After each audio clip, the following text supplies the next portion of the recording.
प्यारे बच्चों, important dam की सीरीज़ को हम कंटिन्यू करेंगे।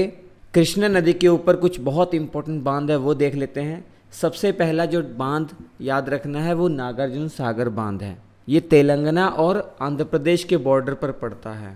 तेलंगाना के नालगोंडा ज़िले में और आंध्र प्रदेश के गुंटूर ज़िले में ये फैला हुआ है। 1967 में ये बनकर तैयार हो गया था। इस बांध के द्वारा सिंचाई, पावर जनरेशन, फ्लड कंट्रोल ये सब किया जाता है।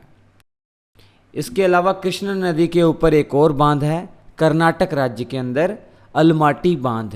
और आंध्र प्रदेश वाले क्षेत्र में आएंगे तो एक और बांध है श्रीसाइलम बांध, कृष्णा नदी के ऊपर ही है। कृष्णा नदी की एक सहायक नदी तुंगभद्रा नदी है। इस पर भी एक इम्पोर्टेंट बांध बना हुआ है, तुंगभद्रा डैम या तुंगभद्रा परियोजना या प्रोजेक्ट, कर्नाटक राज्य के अंदर ही है। और कृष्णा की एक और सहायक नदी है कोयना नदी। कोयना नदी के ऊपर एक डैम बना हुआ है जिसका नाम खुद कोयना डैम है। ये महाराष्ट्र के अंदर है। ये भारत का बहुत important hydro electric power plant है। अब चलते हैं नर्मदा नदी के ऊपर। नर्मदा नदी के ऊपर मध्य प्रदेश के अंदर एक डैम बना हुआ है, इंदिरा सागर डैम। और नर्मदा नदी पर मध्य प्रदेश में एक और बांध बना हुआ है, ओमकारेश्वर डैम। और इसके अलावा मध्य प्रदेश में एक और बांध है, बारगी डैम। ये भी नर्मदा नदी के ऊपर बना हुआ है। अब गुजरात में एक बांध है सरदार सरोवर डैम। ये भी नर्मदा नदी के ऊपर बना हुआ है। पेरियार नदी तो आपने सुनी होगी, बहुत इम्पोर्टेंट नदी है। इसके ऊपर दो बांध बने हुए हैं, दोनों के दोनों केरल राज्य के अंदर हैं। पहला इदुक्की डैम, दूसरा मुल्ला पेरियार डैम। कावेरी नदी को देखिए, कावेरी नदी के ऊपर तमिलनाडु के अंदर एक बांध बना हुआ है, मेट्टूर डैम। और इसके अलावा कर्नाटक राज्य में एक डैम बना हुआ है, कृष्ण राजा सागर डैम। और कर्नाटक राज्य में एक और डैम बना हुआ है कावेरी नदी के ऊपर, शिव समुद्रम डैम। ये भी बहुत important hydro electric power plant है भारत का। और शिव समुद्रम के बारे में तो आप जान गए होंगे, इम्पोर्टेंट वाटरफॉल भी है ये। कुछ और महत्वपूर्ण बांधों को देखते हैं जो परीक्षा की दृष्टि से बहुत उपयोगी हैं। जैसे ये मंजीरा नदी आप देख रहे हैं जो गोदावरी की सहायक नदी है। इसके ऊपर एक डैम है जिसे निज़ाम सागर डैम कहा जाता है, तेलंगाना राज्य के अंदर है। और इसी मंजीरा नदी के ऊपर तेलंगाना राज्य में ही सिंगूर डैम है। सिंगूर नाम का एक डैम है, इम्पोर्टेंट है।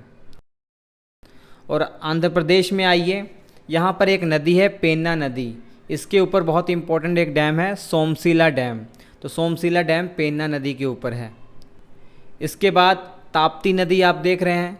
ताप्ती नदी के ऊपर गुजरात राज्य के अंदर एक बांध है, उकाई बांध, बहुत इंपॉर्टेंट। अधरोही डैम जो गुजरात राज्य के अंदर ही है, लेकिन ये साबरमती नदी के ऊपर है। ऐसे ही गुजरात राज्य के अंदर एक और डैम है कदाना डैम। ये भी गुजरात राज्य में है और माही नदी के ऊपर ये बना हुआ है। ये माही नदी वही है जो कर्क रेखा को 2 बार काटती है। इसके बाद गुजरात राज्य में एक और इम्पोर्टेंट डैम है दांतीवाड़ा डैम, जो बनास नदी के ऊपर बना हुआ है। अब आइए शरावती नदी के ऊपर। शरावती नदी के ऊपर कर्नाटक राज्य में एक बहुत इम्पोर्टेंट बांध है जिसे लिंगनमक्की बांध कहा जाता है। ऐसे ही कर्नाटक राज्य के अंदर ही काली नदी के ऊपर 2 इम्पोर्टेंट बांध है, एक कदरा बांध और सूपा बांध। अब चलते हैं भीमा नदी के ऊपर। भीमा नदी के ऊपर एक इम्पोर्टेंट बांध बना हुआ है महाराष्ट्र वाले राज्य में। इस बांध का नाम है उज्जनी बांध, जिसे भीमा बांध भी कहा जाता है। और ये भीमा नदी जानते हैं आप, कृष्णा की ही सहायक नदी है। महाराष्ट्र वाले इलाके में जो गोदावरी नदी बह रही है, इसके ऊपर एक इम्पोर्टेंट बांध है जायकवाड़ी बांध। जायकवाड़ी बांध याद रखिएगा, इम्पोर्टेंट है। महाराष्ट्र वाले इलाके में एक नदी है परवरा नदी।